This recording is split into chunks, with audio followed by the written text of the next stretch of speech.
Hello student, कैसे हो आप लोग। स्टूडेंट, आज इस वीडियो में हम बात करने वाले क्लास 12 हिंदी के एक मोस्ट इंपॉर्टेंट टॉपिक के बारे में। हिंदी का पंचलाइट कहानी का सारांश इस वीडियो में हम लेकर आए, जो आपका 5 नंबर का बोर्ड एग्जाम में पूछे जाते हैं। तो इस वीडियो में हम पंचलाइट कहानी का सारांश बताएंगे, जो कि बोर्ड एग्जाम के लिए काफ़ी ज़्यादा इंपॉर्टेंट है और बोर्ड एग्जाम में पिछले कुछ वर्षों से पूछे भी जा रहे हैं। देखिए, 2014 में पूछा गया, 15 में, 17 और 18 और 19 और 2022 में पूछा गया। तो पंचलाइट कहानी का सारांश बोर्ड एग्जाम में काफ़ी इंपॉर्टेंट होता है और ये 5 नंबर का पूछा जाता है। याद रखिएगा, 5 नंबर का ये पंचलाइट कहानी पूछा जाता है। तो इस वीडियो में हम आपका 5 नंबर कंफर्म कर देंगे बोर्ड एग्जाम के थ्रू। बोर्ड एग्जाम में इसी प्रकार से आपका सेम क्वेश्चन पूछे जाएंगे। तो देखिए, ये देखिए कर्मनाशा की हार अथवा बहादुर कहानी की कथा वस्तु लिखिए, या देखिए पंचलाइट कहानी के प्रमुख पात्र की चारित्रिक विशेषताएं लिखिए, या इसकी क्या होता है सारांश लिखिए। तो इस प्रकार से आपका 5 नंबर का ये देखिए प्रश्न पूछा जाएगा। तो किस प्रकार से आपको देना है इसका राइट आंसर, देखिए मैं बता देता हूँ। पंचलाइट कहानी का सारांश दोस्तों याद रखिएगा कौन है। इनमें जो पंचलाइट कहानी का सारांश 3 ही लोग हैं, याद रखिएगा। पहले आपके हो जाएंगे, पहले कौन सा हो जाएगा, गोधन हो जाएगा। दूसरा आपका मुंडरी हो जाएगा और तीसरा क्या हो जाएगा दोस्तों, तीसरा आपका मैं बता दूं, तीसरा जो हो जाएगा मुनरी, उसके बाद में उसकी माँ गुलरी, यानी 3 हो जाएंगे, मुनरी, गुलरी और गोधन। ये कहानी के 3 मुख्य पात्र हैं जो बोर्ड एग्जाम में पूछे जाते हैं। तो चलिए पंचलाइट कहानी का हम सारांश बताते हैं। इस प्रकार से आपको लिखना है 5 नंबर के लिए। देखिए किस प्रकार से आपको पढ़ना, पहले पढ़ लीजिए, समझ लीजिए, तभी आपको बोर्ड एग्जाम में इसका पेपर देना है। तो देखिए, पंचलाइट रेणु जी की आंचलिक कहानी है। कौन, पंचलाइट जो है रेणु जी की आंचलिक कहानी है।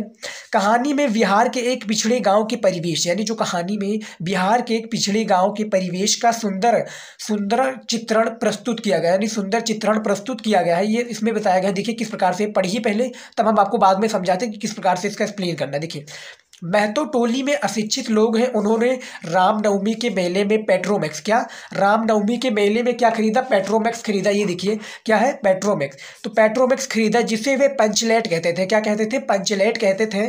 पंचलाइट को ये सीधे साधे, यानी जो पंचलाइट है, यानी जो लालटेन है, पंचलाइट को सीधे साधे लोग सम्मान के रूप में समझते थे, यानी एक सम्मान के रूप में उसको क्या समझते थे, पंचलाइट को समझते थे कि एक हमारे लिए सम्मान है, चीज़ के समझते थे। पंचलाइट देखने के लिए टोली के सभी बालक, औरतें और मर्द, देखिए बालक और औरतें मर्द इकट्ठे हो जाते हैं। सरदार अपनी पत्नी को क्या देते हैं, आदेश देते हैं कि शुभ कार्य को करने से पहले पूजा पाठ का क्या कर ले, प्रबंध कर ले। सभी उत्साहित होकर, परंतु समस्या उठती है, सभी उत्साहित हो जाते हैं, लेकिन परंतु क्या होती है, समस्या उठती है कि पंचलाइट को जलाएगा कौन, यानी जो पंचलाइट खरीद लाए मेले से, लेकिन उसको जलाएगा कौन, क्योंकि सीधे साधे लोग जो है वो जलाना नहीं जानते। तो जलाएगा कौन, सीधे साधे लोग पेट्रोमैक्स को जलाना भी नहीं जानते। तो सीधे साधे लोग पंचलाइट को जलाना नहीं जानते। देखिए, इस टोली में गोधन नाम का एक युवक है, यानी गोधन नाम का एक लड़का या युवक कह लीजिए, युवक है। वो गांव की मुन्नी नामक एक युवती से क्या करता है, प्रेम करता था, प्रेम करता है या प्रेम करता था। तो देखिए इसमें पंचलाइट कहानी होगा। अब देखिए अगला, देखिए हमारा किस प्रकार से है। देखिए आगे का जो सीरीज है, देखिए मुनरी की माँ ने पंचों से गोधन की शिकायत की थी, यानी जो मुनरी है, गुलरी जो मुनरी की माँ है यानी गुलरी, उनको क्या की, पंचों ने गोधन की शिकायत की कि उसके घर के सामने सिनेमा का गाना गाता हुआ निकलता है। इस कारण पंचों ने उसे बिरादरी से निकाल रखा, यानी निकाल रखा या निकाल दिया। तो इस कारण पंचों ने उसे बिरादरी से निकाल रखा है। मुनरी को पता है कि गोधन पंचलाइट जला सकता है। वो चतुराई से ये बात पंचों तक क्या कह देती है, पहुंचा देती है। पंच गोधन को क्या करते हैं, पंच गोधन को पुनः बिरादरी में ले लेते हैं और वो पंचलाइट की जला देता है, यानी जो वो पंचलाइट है वो जला देता है। उसके बाद है मुनरी की माँ गुलरी, जो है मुनरी की माँ गुलरी, ये देखिए गुलरी काफी प्रसन्न होकर गोधन को शाम के भोजन का क्या करती है, निमंत्रण देती है कि पंच भी शाम का न्योता है जो है गोधन को देती है। जो गोधन पंचलाइट जला देता है वो काफ़ी प्रसन्न हो जाती है गुलरी। वो क्या करती है, शाम का न्योता गोधन को देती है कि आप हमारे घर में भोजन करके जाए। उसके बाद में पंच भी अति उत्साहित होकर गोधन को कह देते हैं, ये पंच जी है जिसको बिरादरी से निकाल दिया था, वो भी उत्साहित होकर गोधन को कह देते हैं कि तुम्हारा सात खून माफ, खूब गाओ सलीमा का गाना, यानी तुम्हारा सात खून माफ, खूब गाओ सलीमा का गाना। बोर्ड एग्जाम में ये लाइन जो है बहुत ही ज़्यादा महत्वपूर्ण है। ये आपका लघु उत्तरीय या बहुविकल्पीय में पूछ लिया जाएगा, याद रखिएगा। कभी कभी पूछा था, कभी कभी नहीं पूछा था, लेकिन पूछ सकता है कि तुम्हारा सात खून माफ, खूब गाओ सलीमा का गाना। ये पंच किसके द्वारा कहा गया है, पंचों के द्वारा कहा गया। पंचलाइट की रोशनी से लोग क्या करते हैं, पंचलाइट की रोशनी से लोग भजन कीर्तन करते हैं तथा उत्सव मनाते हैं, यानी जो पंचलाइट है वो लालटेन है, लालटेन को सीधे साधे लोग नहीं जला पाते हैं। उससे क्या होता है, जब गोधन जला देता है तो उससे जो भजन कीर्तन करते हैं तथा उत्सव मनाते हैं। अब इसके बाद में क्या है, निष्कर्ष क्या निकलता है पूरे सारांश का जो आपका है, पंचलाइट जो कहानी का पूरा सारांश है, इसका निष्कर्ष देखिए किस प्रकार से निकलता है। निष्कर्ष है कि सीधे साधे लोगों की संवेदनाएं, देखिए सीधी साधे लोगों की संवेदनाएं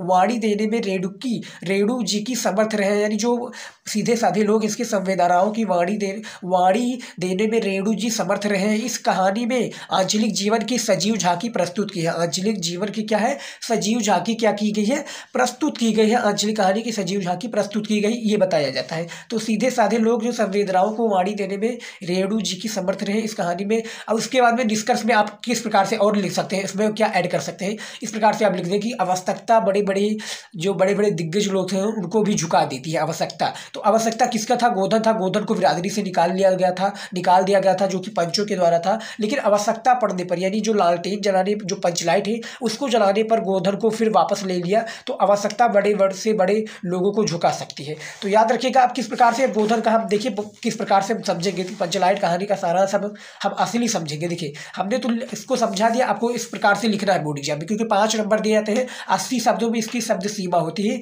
जो बोर्ड एग्जाम के द्वारा पूछी गई है। अब देखिए इसमें समझ में क्या है, पंचलाइट है एक, मैं बता दूं किस प्रकार से। देखिए पंचलाइट एक हो गया आपका। पंचलाइट होने के बाद में क्या है, पंचलाइट जो आ जाता है मेले में, लोग जाते हैं गाँव के लोग, वहाँ से मेले से पंचलाइट ले आते हैं। और पंचलाइट को क्या समझते हैं, वो एक समझते हैं कि एक सम्मान है हमारे लिए कि ये पंचलाइट है। उसके बाद में क्या करते हैं लोग, जो लोग हैं वो पेट्रोमक्स के सीधे साधे लोग, गांव के लोग, अनपढ़ लोग, वो जला नहीं पाते हैं। तो उसको क्या करते हैं, जलाने के लिए एक सम्मान, उसको क्या करते हैं, सरदार जी हैं, जो एक सरदार जी हैं जिसको वो लाते हैं, वो कहते हैं अपनी पत्नी से आदेश देते हैं कि शुभ कार्य को करने से पहले वो पूजा पाठ कर ले। उसके बाद में जब परेशानी आती है कि पंचलाइट को जलाएगा कौन, जब पूरी व्यवस्था टाइट हो जाती है, पूरा पूजा पाठ कंप्लीट हो जाता है, लेकिन परेशानी ये होती है कि पंचलाइट को जलाएगा कौन। तो वहाँ पर दोस्तों क्या होता है कि वहाँ पर जो मुनरी नामक युवती से प्रेम करता था जो गोधन है, वो गोधन को पता, गोधन जलाना जानता था और वो मुनरी को पता था। तो मुनरी ने क्या किया, पंचों तक, क्योंकि पंचों ने गोधन को बिरादरी से निकाल रखा था गुलरी के कहने पर कि वो हमारे घर के सामने से निकलता है, तो वो क्या सिनेमा का गाना, यानी गाना गाता, जो भी हिंदी गाना, इंग्लिश गाना, जो भी गाना हो, वो उनके घर के सामने से जब निकलता है तो वो गाना गाता है। तो इसी पर उन्होंने शिकायत कर दी थी पंचों से, और पंचों ने क्या था, गोधन को अपनी बिरादरी से निकाल दिया था। लेकिन बाद में पता चलता कि पेट्रोमैक्स वो जलाना जानता है, तो गोधन को फिर पंचों ने अपने बिरादरी में शामिल कर लिया और वो पंचलाइट जला देता है। तो इस कहानी से हमें ये सीख मिलती है कि हमें बड़े से बड़े आवश्यकता पर पड़ने पर झुकना पड़ता है। तो ये इसमें ये बताया गया है। और इसमें 3 ही मुख्य पात्र हैं, गोधन, युक्ति, गोधन और मुनरी तथा गुलरी, ये 3 मुख्य कहानी के पात्र हैं, याद रखिएगा। तो इस प्रकार से आपको इसका सारांश जो है हल करना है बोर्ड एग्जाम में, और 5 नंबर आपको प्राप्त करना है। बहुत ही कहानी आसान है, कहानी यदि आप समझ लेते हैं,